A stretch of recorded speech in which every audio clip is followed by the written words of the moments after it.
Beyond the Fields We Know, Part 2. A Shop in Go-By Street. By Edward John Morton Drax Plunkett, Lord Dunsany. The HD Remaster. I said I must go back to Yon again, and see if Bird of the River still plies up and down, and whether her bearded captain commands her still, or whether he sits in the gate of fair Belzunde, drinking at evening the marvelous yellow wine that the mountaineer brings down from the Hian Min. And I wanted to see the sailors again, who came from Durl and Duz, and to hear from the lips what befell Perdóndaris when its doom came up without warning from the hills and fell on that famous city. And I wanted to hear the sailors pray at night, each to his own god, and to feel the wind of the evening coolly arise when the sun went flaming away from that exotic river. For I thought never again to see the tide of Yon. But when I gave up politics not long ago, the wings of my fancy strengthened, though they had erstwhile drooped, and I had hopes of coming behind the east once more, where Yon, like a proud white war-horse, goes through the lands of dream.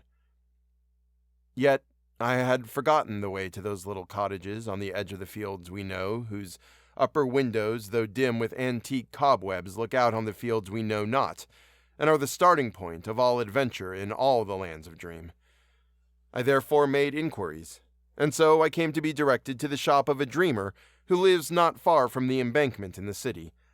Among so many streets as there are in the city, it is little wonder that there is one that has never been seen before. It is named Go-By Street, and runs out of the Strand if you look very closely. Now, when you enter this man's shop, you do not go straight to the point, but you ask him to sell you something, and if it is anything with which he can supply you, he hands it to you and wishes you good morning. It is his way.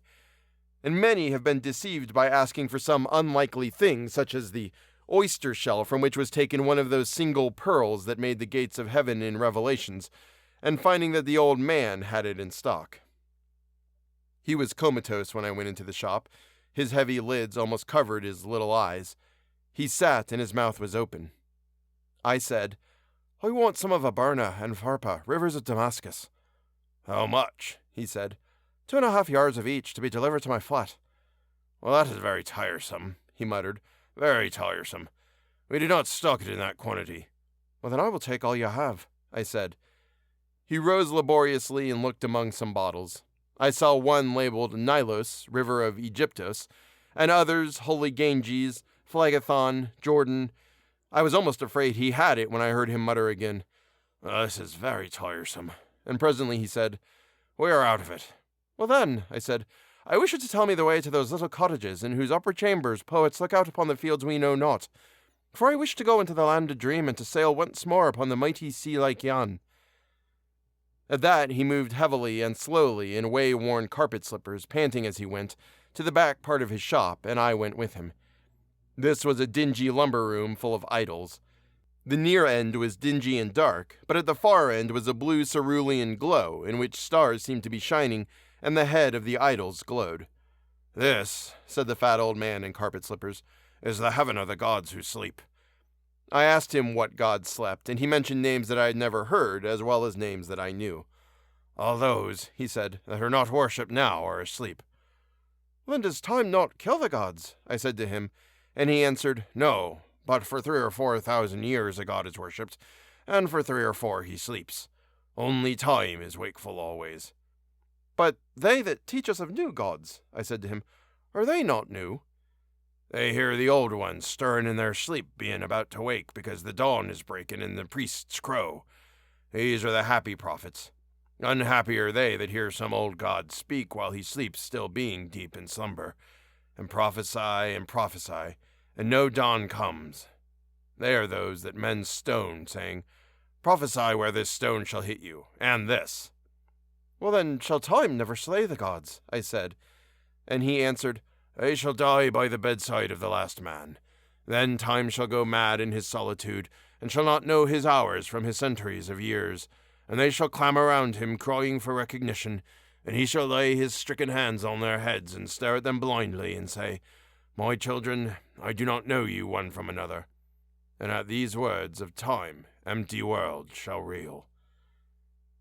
And for some while then I was silent, for my imagination went out into those far years, and looked back at me and mocked me because I was the creature of a day. Suddenly, I was aware by the old man's heavy breathing that he had gone to sleep. It was not an ordinary shop. I feared lest one of his gods should wake and call for him. I feared many things. It was so dark, and one or two of those idols were something more than grotesque. I shook the old man hard by one of his arms. "Tell me of the way to the cottages," I said, "on the edge of the fields we know." "I don't think we can do that," he said. "Then supply me," I said, "with the goods." That brought him to his senses. He said, "You go out by the back door and turn to the right." And he opened a little old dark door in the wall through which I went, and he wheezed and shut the door. The back of the shop was of incredible age. I saw, in antique characters upon a moldering board, "Licensed to sell weasels and jade earrings." The sun was setting now and shone on little golden spires that gleamed along the roof which had long ago been thatched, and with a wonderful straw. I saw that the whole of Go-By Street had the same strange appearance when looked at from behind. The pavement was the same as the pavement of which I was weary, and of which so many thousand miles lay the other side of those houses. But the street was of most pure, untrampled grass, with such marvelous flowers in it that they lured downward from great heights the flocks of butterflies as they traveled by, going I know not whence. The other side of the street there was pavement again, but no houses of any kind, and what there was in place of them I did not stop to see, for I turned to my right and walked along the back of Go-By Street till I came to the open fields and the gardens of the cottages that I sought. Huge flowers went up out of these gardens like slow rockets and burst into purple blooms, and stood there huge and radiant on 6-foot stalks, and softly sang strange songs. Others came up beside them and bloomed and began singing too. A very old witch came out of her cottage by the back door and into the garden in which I stood. "What are these wonderful flowers?" I said to her. "Hush, hush," she said. "I am putting the poets to bed. These flowers are their dreams."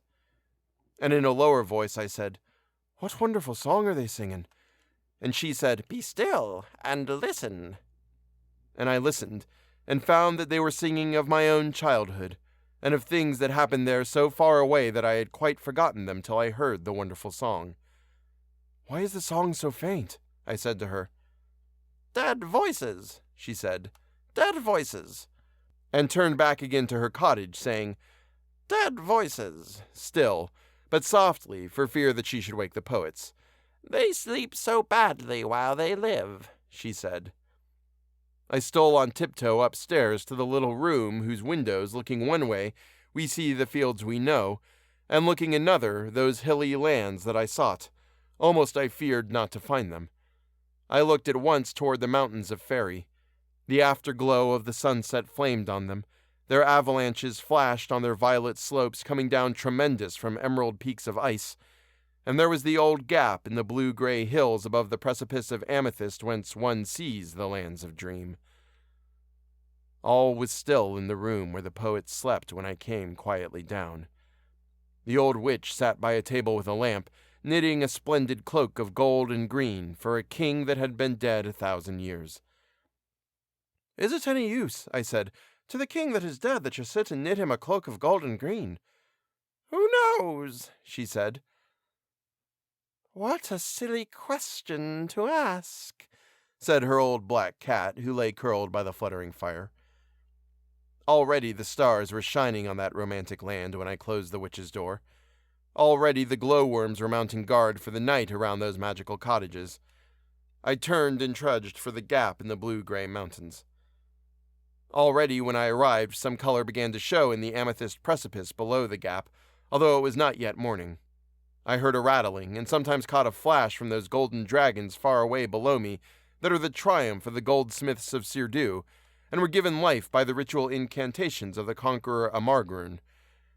On the edge of the opposite cliff, too near, I thought, for safety, I saw the ivory palace of Singani, that mighty elephant hunter. Small lights appeared in windows. The slaves were awake and beginning with heavy eyelids the work of the day. And now a ray of sunlight topped the world. Others than I must describe how it swept from the amethyst cliff, the shadow of the black one that opposed it, how that one shaft of sunlight pierced the amethyst for leagues, and how the rejoicing color leapt up to welcome the light and shot back a purple glow on the walls of the palace of ivory, while down in that incredible ravine The golden dragon still played in the darkness. At this moment, a female slave came out by a door of the palace and tossed a basket full of sapphires over the edge. And when day was manifest on those marvelous heights, and the flare of the amethyst precipice filled the abyss, then the elephant hunter arose in his ivory palace and took his terrific spear, and going out by a landward door, went forth to avenge Perdóndaris. I turned then and looked upon the lands of Dream, and the thin white mist that never rolls quite away was shifting in the morning. Rising like isles above it, I saw the hills of Hap, and the city of Copper, old deserted Bethmora, and Utnarvehi, and Kif, and Mandaroon, and the wandering leagues of Yon. Rather I guessed than saw the Hian Min, whose imperturbable and aged heads scarce recognize for more than clustered mounds the round Acroctian hills that are heaped about their feet, and that shelter, as I remembered, Durl and Duz. But most clearly I discerned that ancient wood through which one going down to the bank of Yon, whenever the moon is old, may come upon Bird of the River anchored there, waiting 3 days for travelers, as has been prophesied of her. And as it was now that season, I hurried down from the gap in the blue-gray hills by an elfin path that was coeval with fable, and came by means of it to the edge of the wood. Black though the darkness was in that ancient wood, the beasts that moved in it were blacker still. It is very seldom that any dreamer traveling in lands of dream is ever seized by these beasts, and yet I ran, for if a man's spirit is seized in the land of dreams, his body may survive it for many years, and well know the beasts that mouthed him far away, and the look in their little eyes, and the smell of their breath. That is why the recreation field at Hanwell is so dreadfully trodden into restless paths. And so I came at last to the sea-like flood of proud tremendous Yon, with whom there tumbled streams from incredible lands. With these he went by singing. Singing, he carried driftwood and whole trees fallen in far-away unvisited forests, and swept them mightily by. But no sign was there either out in the river, or in the olden anchorage nearby of the ship I came to see. And I built myself a hut, and roofed it over with the huge abundant leaves of a marvelous weed, and ate the meat that grows on the targar tree, and waited there 3 days. And all day long the river tumbled by, and all night long the Tululu birds sang on, and the huge fireflies had no other care than to pour past in torrents of dancing sparks, and nothing rippled the surface of the Yon by day, and nothing disturbed the Tululu bird by night. I know not what I feared for the ship I sought, and its friendly captain who came from fair Belzund, and its cheery sailors out of Durl and Duz. All day long I looked for it on the river, and listened for it by night, until the dancing fireflies danced me to sleep. 3 times only in those 3 nights the Tululu bird was scared and stopped his song, and each time I awoke with a start, and found no ship, and saw that he was only scared by the dawn. Those indescribable dawns upon the Yon came up like flames in some land over the hills where a magician burns by secret means enormous amethysts in a copper pot. I used to watch them and wonder while no bird sang, till all of a sudden the sun came over a hill, and every bird but one began to sing, and the Tululu bird slept fast, till out of an opening he saw the stars. I would have waited 3 more days, but on the 3rd day I had gone in my loneliness to see the very spot where first I met Bird of the River at her anchorage, with her bearded captain sitting on the deck. And as I looked at the black mud of the harbor, and pictured in my mind that band of sailors whom I had not seen for 2 years, I saw an old hulk peeping from the mud. The lapse of centuries seemed partly to have rotted and partly to have buried in the mud all but the prow of the boat, and on the prow I faintly saw a name. I read it slowly. It was Bird of the River. And then I knew that while in Ireland and London 2 years had barely passed over my head, ages had gone over the region of Yon, and wrecked and rotted that once familiar ship, and buried years ago the bones of the youngest of my friends, who so often sang to me of Durl and Duz, or told the dragon legends of Belzund. For beyond the world we know there roars a hurricane of centuries whose echo only troubles, though sorely, our fields, while elsewhere there is calm. I stayed a moment by that battered hulk, and said a prayer for whatever may be immortal of those who were wont to sail it down the Yann, and I prayed for them to the gods to whom they loved to pray, to the little lesser gods that bless Belzoond. Then, leaving the hut that I built to those ravenous years, I turned my back to the Yann, and entering the forest at evening, just as its orchids were opening their petals to perfume the night, came out of it in the morning, and passed that day along the Amethyst Gulf by the gap in the blue-gray mountains. I wondered if Singanee, that mighty elephant hunter, had returned again with his spear to his lofty ivory palace, or if his doom had been one with that of Perdóndaris. I saw a merchant at a small back door selling new sapphires as I passed the palace. Then I went on and came as twilight fell to those small cottages where the elfin mountains are in sight of the fields we know. And I went to the old witch that I had seen before, and she sat in her parlor with a red shawl round her shoulders, still knitting the golden cloak, and faintly through one of her windows the elfin mountains shone, and I saw again through another the fields we know. "Tell me something," I said, "of this strange land."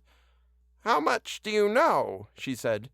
"Do you know that dreams are illusion?" "Of course I do," I said. "Everyone knows that." "Oh, no, they don't," she said. "The mad don't know it." "That is true," I said.